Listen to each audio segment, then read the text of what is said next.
Chers amis, Shabbat Shalom, nous allons étudier la paracha de Ekev, nous sommes dans le livre de Devarim. La paracha d'Ekev fait suite à celle de Vaetranan et celle de Devarim. Moïse, parle à la première personne, il s'adresse à l'ensemble du peuple. Et à quelque temps de sa mort, il leur prodigue les derniers conseils, rappelle l'histoire précédente. Donc on est dans la foulée, la suite des deux sidrotes précédentes, caractéristiques de ce livre de Devarim. La paracha commence par le mot Ekev. Ekev veut dire ici, en conséquence de, si vous observez mes commandements, il se passera telle ou telle chose. Mais Ekev signifie également le talon, comme dans Yaakov. Yaakov tenait le talon de son frère Esav pour sortir le premier de la matrice de sa mère. C'est pourquoi on l'a surnommé Yaakov. Et Rashi dit que Ekev, cela rappelle effectivement le talon, cela rappelle également les mitzvot, les commandements que l'homme foule avec son talon, considérant que ces commandements sont mineurs, ne sont pas très importants, et donc cette image qu'il les foule à son pied, il décide de passer dessus. Or la leçon principale, c'est que les mitzvot, les commandements de Dieu, ont peut-être une hiérarchie au niveau de la sanction, c'est vrai, mais dans leur accomplissement, il n'y a pas de hiérarchie. Toutes les mitzvot se valent, et l'homme n'a pas la capacité de choisir entre les unes et les autres, considérant que les unes sont désuètes ou n'ont pas de logique, et donc peu importantes. On va donc les fouler à son pied, on ne va pas les considérer. Alors que la Torah constitue un bloc qui se choisit, qui se prend d'une seule fois. On ne peut pas sélectionner, trier dans les mitzvot, celles qui seraient logiques, correspondant à mon tempérament, ou qu'on considérait comme très importantes, et éliminer les autres. Ce qu'on fait d'ailleurs un certain nombre de mouvements, comme les mouvements libéraux, qui ont fait le tri parmi les mitzvot, c'est leur choix, mais on s'écarte de l'authenticité du judaïsme, car on a ici une sélection faite par l'homme, alors que la Torah est donnée par l'Éternel, et que même les mitzvot que nous considérons comme peu importantes, comme secondaires, eh bien il faut les considérer comme les mitzvot qui nous apparaissent comme plus importantes, car le jugement de l'homme n'est pas celui de Dieu, et la logique humaine n'est pas la logique divine. La logique divine a voulu telle ou telle chose, la logique humaine, elle, est beaucoup plus restreinte et n'a pas une vision d'ensemble globale de la Torah, et on a effectivement des tendances à vouloir sélectionner et trier dans les mitzvot. Ça serait une grave erreur, et c'est pourquoi le début de cette sidra nous met en garde. Et puis dans la sidra se trouve un paragraphe extrêmement célèbre, le deuxième paragraphe du Shema Israël, qui commence Vayim shamo atishmeu, et ce sera lorsque vous écouterez.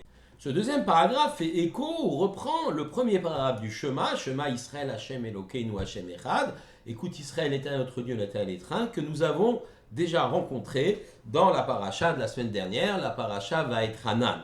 Donc le mot-clé est donc Shema, pour le premier paragraphe, écoute, ou Vayam Shamo Atishmo, cela sera lorsque vous écouterez. On est ici au pluriel.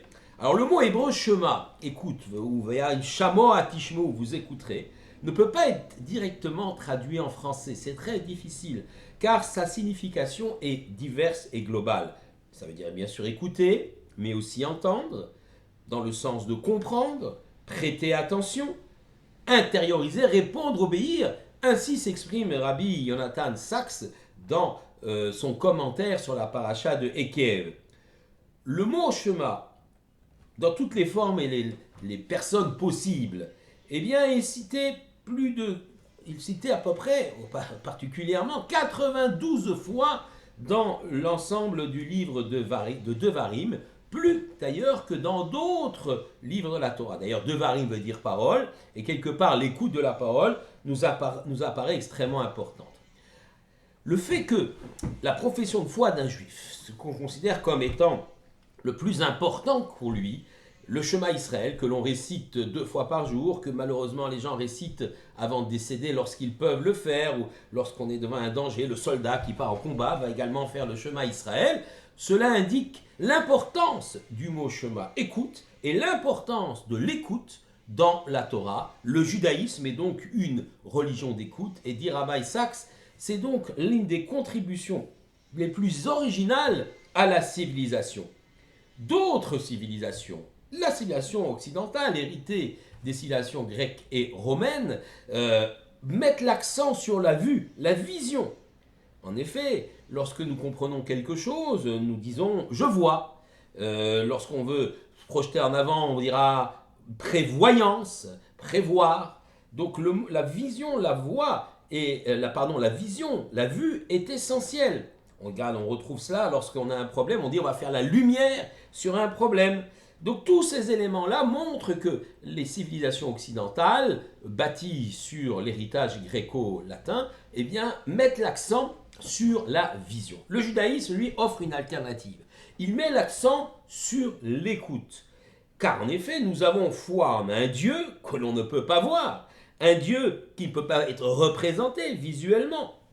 Donc, et d'ailleurs, chaque vision de Dieu ou tentative de le représenter est considérée comme une forme d'idolâtrie. Par contre, nous pouvons écouter Dieu. Lorsque Dieu parle, eh bien, nous l'écoutons.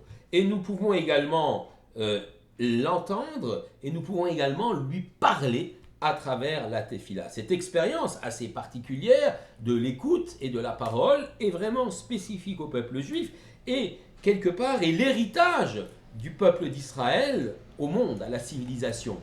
La Grèce antique, comme Rome, eh bien, étaient des sociétés, des civilisations où la vision était essentielle.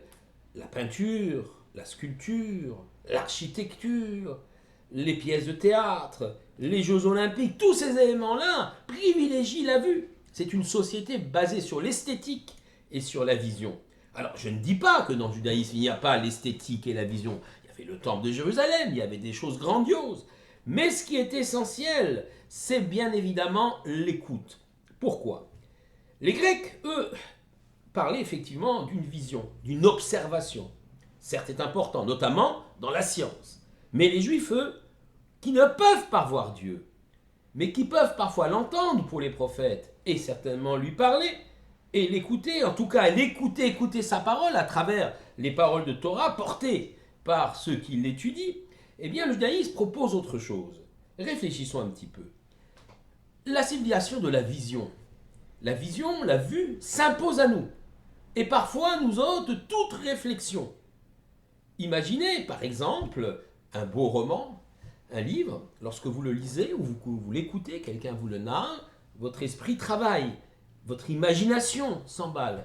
Mais si vous regardez ce roman porté à l'écran, certes c'est magnifique, c'est extraordinaire, on est ébloui, mais nous sommes beaucoup plus passifs. La réflexion travaille moins, la pensée, l'imagination sont ici éteintes. Et donc quelque part, l'écoute est quelque part extrêmement importante, car elle permet le travail de la raison, le travail de l'esprit.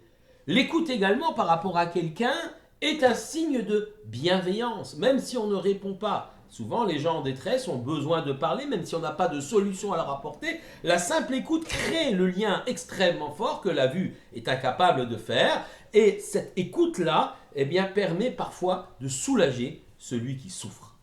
L'écoute, bien évidemment, fait place à la compréhension. Le terme de Shema signifie écoute, mais également compréhension.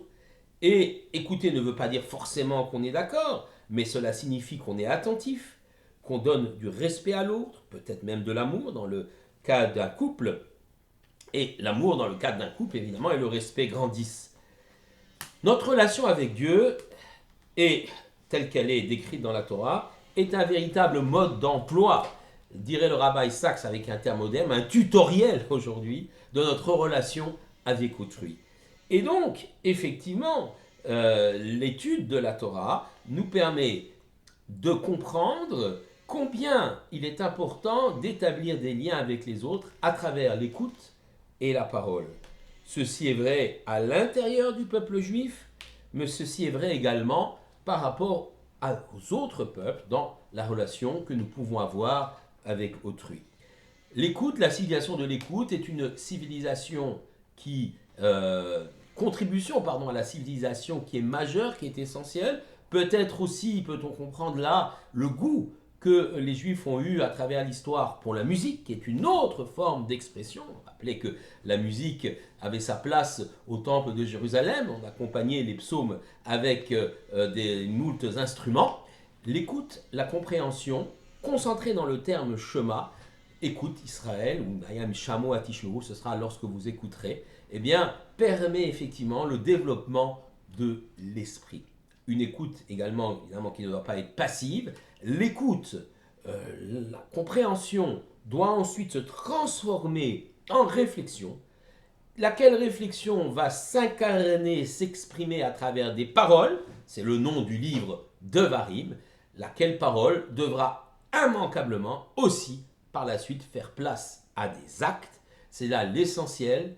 L'ilmod ou le lamed, nous devons apprendre pour enseigner. L'ilmod velalmed ou la velasot, apprendre, enseigner pour faire. Shabbat shalom à tous.